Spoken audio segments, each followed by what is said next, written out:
Why don't we go to the first polling question before we get any information from these panelists here to just get a sense of the baseline, essentially knowledge or opinion that the group has here.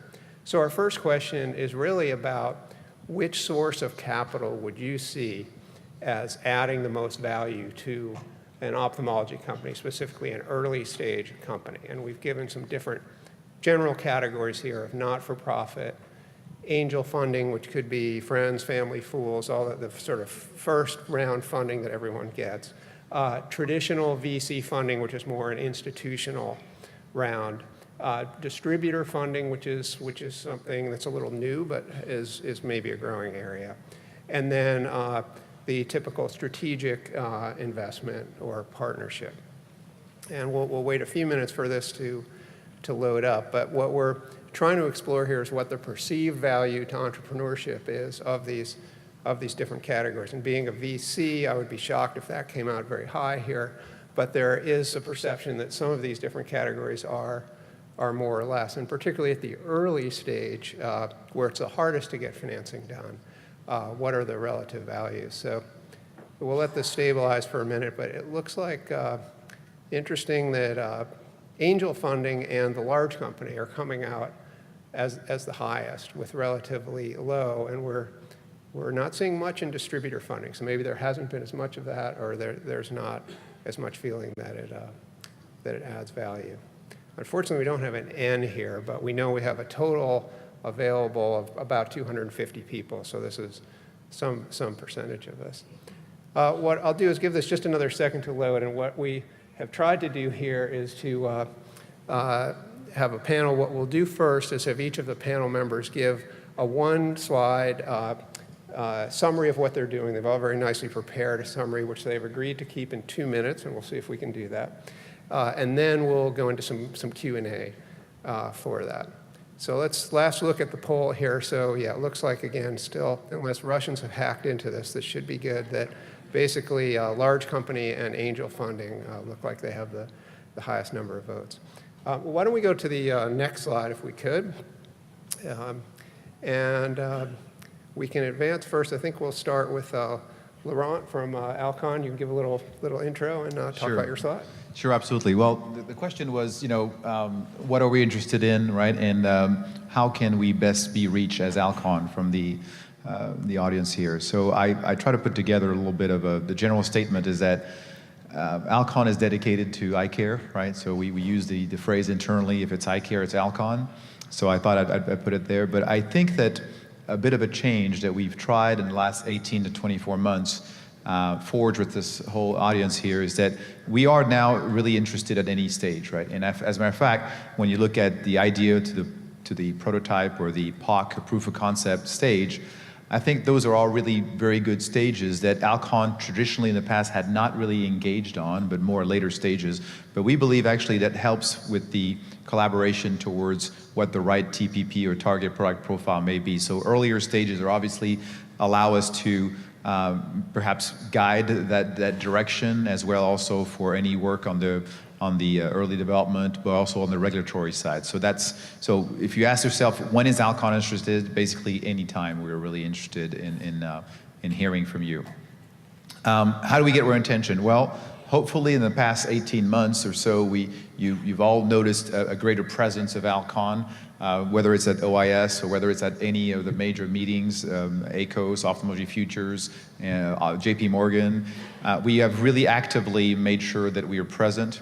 We have tremendously increased our one-on-ones with a lot of technologies. Now what we do is we do have area of strategic interests, which we also are much more forthright in disclosing. And so therefore, our one-on-one meetings are very productive, we believe, because they kind of know what Alcon's interested in, whereas before it was a bit of a black box, I think it's fair to say. So we've changed that, and we've also have the whole organization knowing that there's one point of contact, and that is the BD&L team.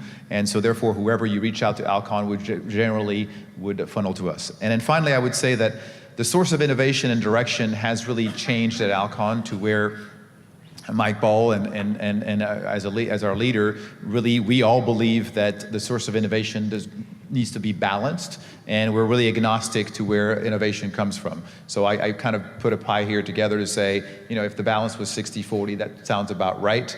But we don't hold all the best ideas, and we're glad to come to you for that. Great, thanks for that perspective. And if we could have AV, can you reset the clocks for either 2 minutes for each person or for the 10 minutes total? We don't have any time on the clock, so we need to see that. And what we'll do, we'll go through each of your guys' slides, and then we'll come to the questions later so that everyone can kind of share in it. But if we could have the next slide. Jeff is here from Visionary Ventures, which is a new venture fund that is mostly, as I understand it, ophthalmologist backed, and I think it's kind of a new model. We'd love to hear about it and a little background, Jeff. Thanks, Gil. Visionary Ventures is an unusual take on venture, and specifically, it's been designed around the idea of partnering as a venture fund with a series of KOLs in both the anterior segment and the retina space. So I can't claim responsibility for the design of the idea. There are many famous fathers in the room here who dreamed that up, but I do everyday work in the business doing that. And what we're seeing, Visionary is located in Orange County. We expect to invest $1 to $5 million per deal. Most of the stuff is not angel stage, it's later than that, and we're trying to see returns in a 2 to 4 year period, not way early. But what we are seeing is tremendous deal flow as it's a more challenging funding environment for companies in the venture space. And we think that we have a really important role in helping growing companies to fund that level of financing that takes them from clinical to commercialization and be in a position to do that. The thing that is particularly helpful to me is that 99% of the deals that we look at are coming to us from our KOL partners who are leaders in the field, very, very informed, and very, very helpful in our thinking about how things come to market and whether or not they have value. So that's our focus, and we'd be happy to chat with you more about it after the meeting. Great, thank you, Jeff. Next, we'll go to Near Ellenbogen from iLens. Distributors seemed like they weren't that well represented in our poll, so we'd love to know more about what you're doing. We are a distributor of ophthalmic products, mainly active in the Japanese and Singaporean markets. We are dealing both with devices and drugs. And a unique point about us is that we have a very strong relationship with the Shinagawa LASIK centers in Japan. The Shinagawa LASIK Center is one of the largest refractive centers in the world, and despite the latest crisis in the LASIK industry in Japan, it still remains as one of the largest in the world.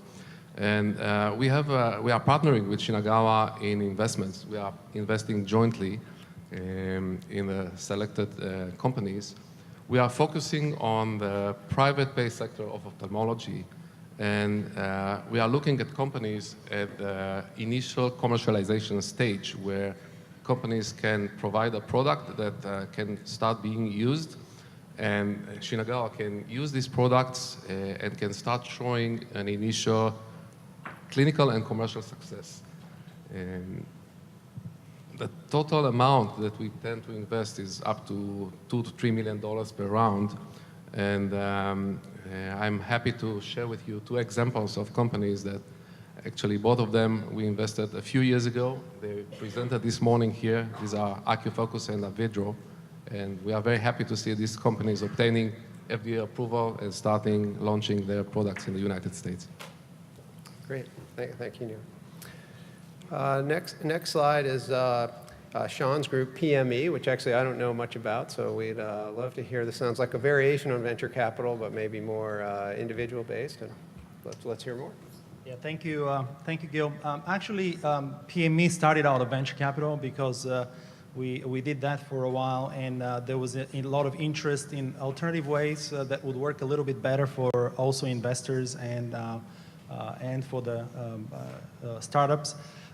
We started about 4 years ago, and we've done now almost 8 different deals across the different spectrum from medical devices and also drugs. It's a very unique model because I think initially you were mentioning it's a crowdsourcing model. We're not a crowdsourcing model because the crowdfunding, which is very popular today, obviously is limited to very low amounts, and it's really something that is more for the masses. We really syndicate capital directly into each deal. So unlike a traditional venture model where you have a fund and investors put money into the fund with the promise of investment of that capital over a number of years, with us actually the investors put the money directly into each deal through a vehicle that is pretty much a fund of one type of situation. So it monitors and it matches the venture model very closely because this is managed and we have a managed direct investment process. So on the front end, from the venture perspective, from the startup perspective, actually you see one face of a one firm. You're not dealing with multiple investors, and it's a syndicated investment. On the back end, though, it's a little bit different because this is where both family offices and more sophisticated investors who invest more than usually $500,000, sometimes lower, would come into the process. We co-syndicate and co-invest with traditional venture firms. Our amounts are between 2 and 5 million, but we've gone less depending on the opportunity. And we do have affinity for ophthalmology because the principals are very involved in ophthalmology, and we've had about 4 investments in that. So we see a lot of the deals in ophthalmology, and we're very selective, obviously, something that fits for our purposes. We never say late stage because obviously we've done actually the best we've done in a very early stage deal that went very well. So the model is a little bit like Netflix versus cable TV. The venture funds, you have a big pool of money that you invest over a period of time. With us, it's actually direct investment. But on the front end, as far as the company is concerned, it's very similar to a venture company. Great, thank you, thank you. And last but not least, Patricia from Foundation Fighting Blindness, and I have a little experience with not-for-profit investing, but it's just by mistake when my for-profit investments go bad, so we'd like to know more about your sector. So yeah, everybody knows Foundation Fighting Blindness. They have been here around about 40 years investing grants mainly in the field of inherited retinal diseases. They created this clinical research institute about 5 years ago. The focus here is really to invest in promising assets ready to enter IND-enabling phase, where the target indication is inherited retinal disease. We don't like too much equity, so it's really, our goal here is to accelerate this treatment to get them to the patient as quickly as possible. So it's a funding on a project rather than a company. We are high risk. We will invest very, very early stage. It's tranche. It's between $1 to $7.5 million.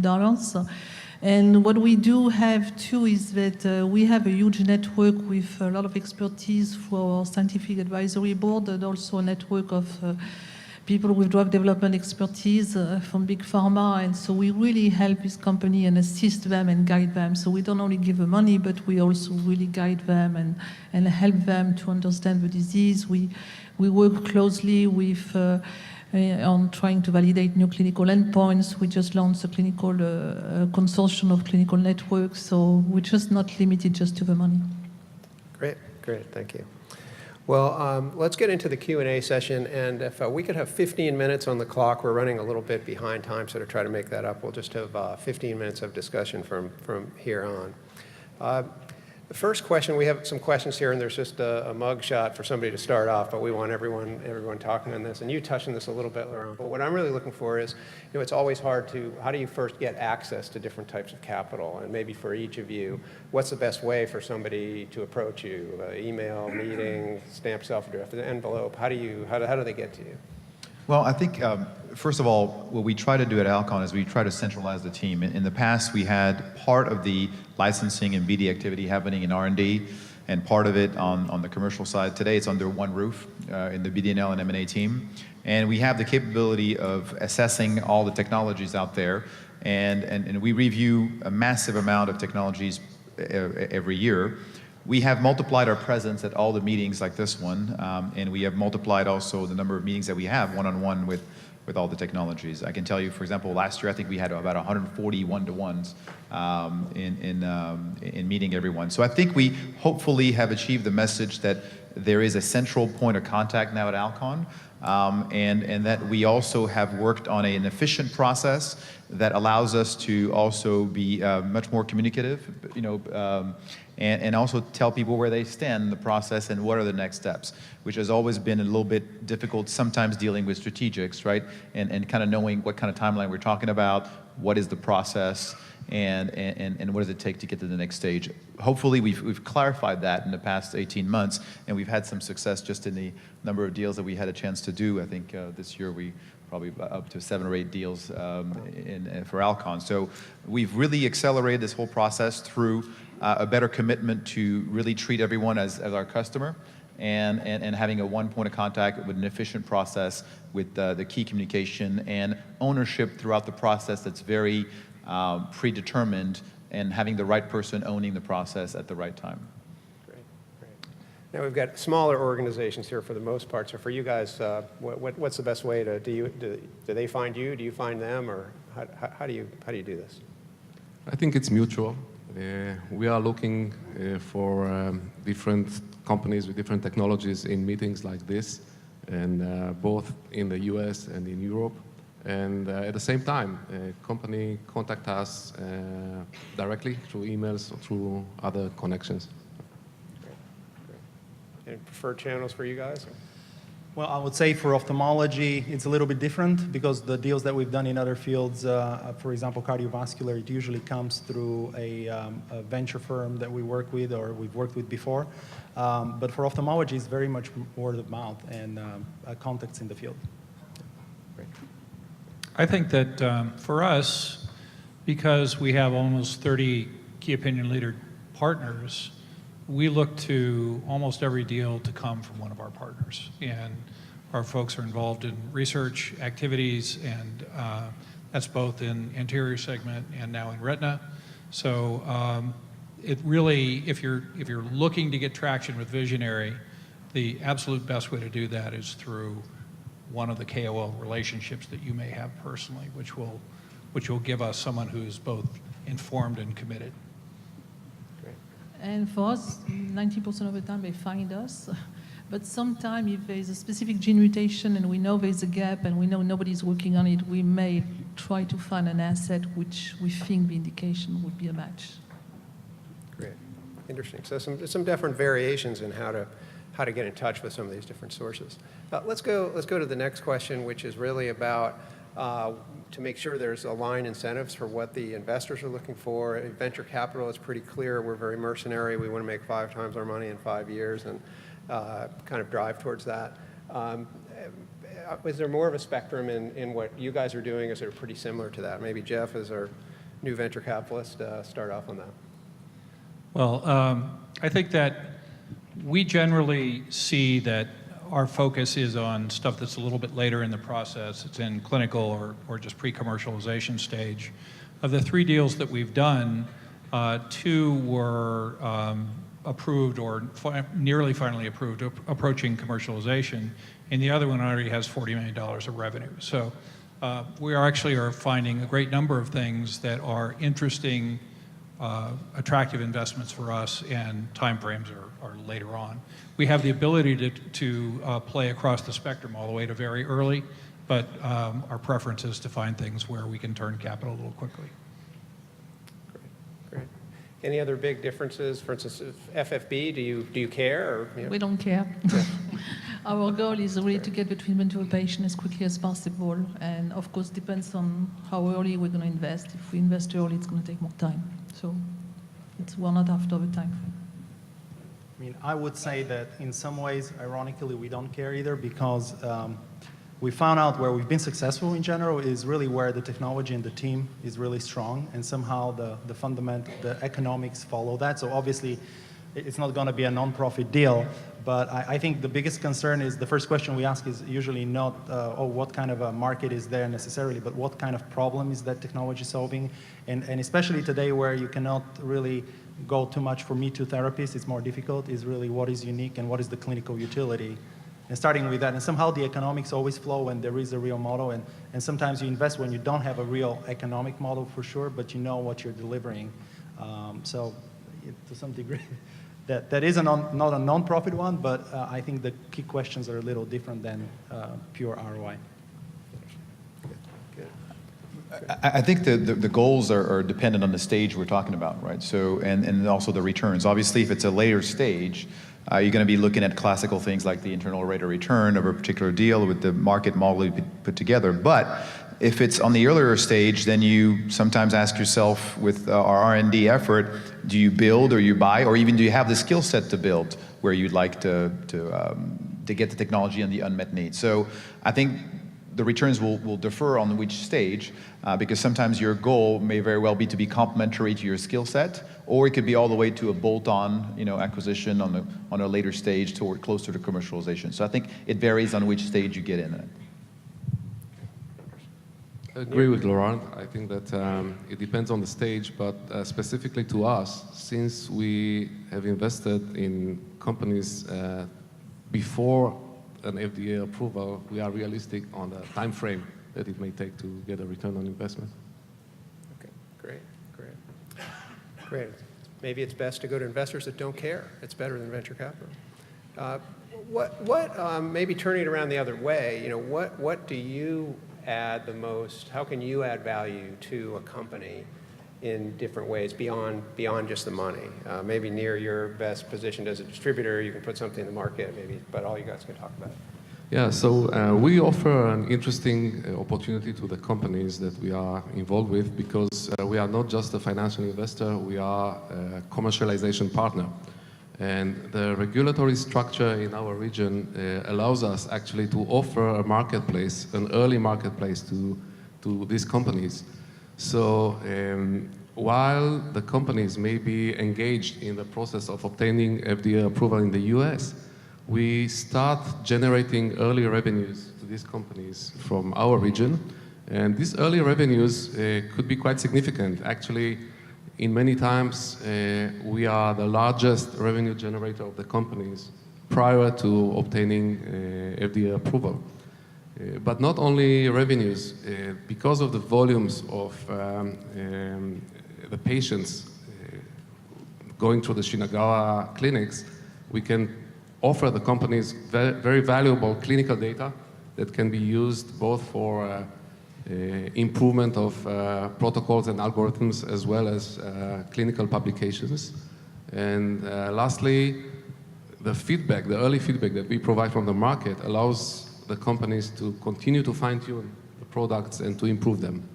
So the bottom line, we are a partner that provides not only financial, but also accompany the company through the commercialization phase. Great. Anyone else? Well, I think I talked about, for us, we definitely bring a lot of the expertise from our KOL, guidance on drug development. I mean, we think we're the best qualified people to know about the disease area. So we definitely share that expertise. Alcon, can you add any value? What can you do? We hope so. We hope we add value at every stage. I think that if it's on an earlier stage, we probably bring value in maybe how to design the clinicals so that you have a greater probability of success. Because if you get a later stage, then sometimes you have a bit of a rewind that needs to happen, therefore you lose time.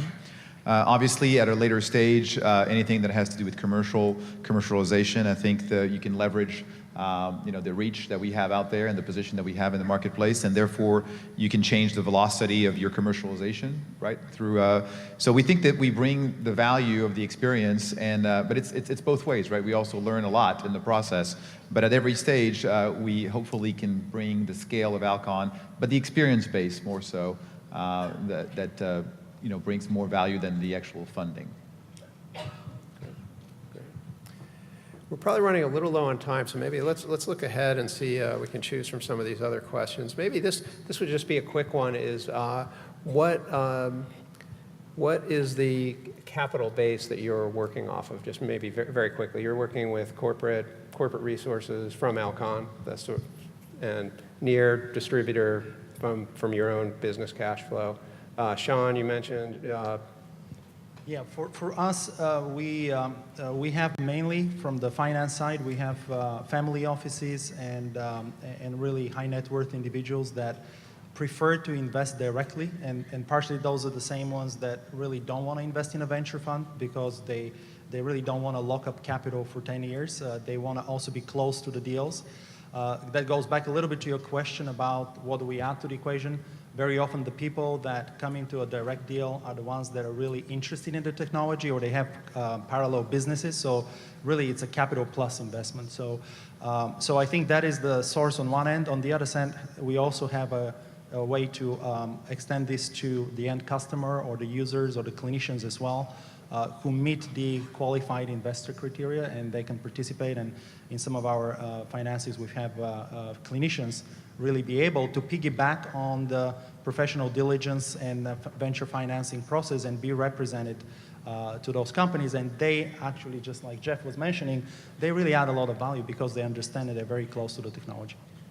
that's great, great. And Jeff, you mentioned a number of ophthalmologists or anything different about your capital base you want to talk about? Yeah, about 20% of our fund is contributed by our ophthalmologist partners, which we think is really a strong evidence of confidence, and the rest is wealthy individuals and people who've played in ophthalmology historically.